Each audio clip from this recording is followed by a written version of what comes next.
Today was a special day for our young scientists of class 3rd.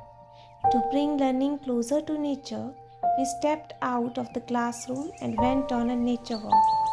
As we walked under the open sky, the children observed different types of trees and noticed that leaves come in different shapes, sizes, and colors. Each child looked around with curiosity, pointing out interesting patterns and asking thoughtful questions. After this healthy discussion, we talked about how dry leaves, fruit peels, and other waste from the plant can be used to make compost, a natural fertilizer that helps plants grow. To take our first step towards compost making, we collected dry leaves, fruit peels, some soil from the ground.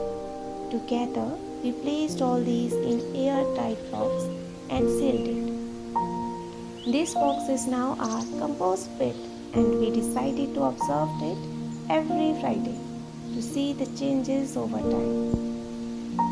To make learning deeper, we also prepared another box, this time filled with plastic waste. This helps students compare biodegradable and non-biodegradable waste, making them think critically about pollution and the environment.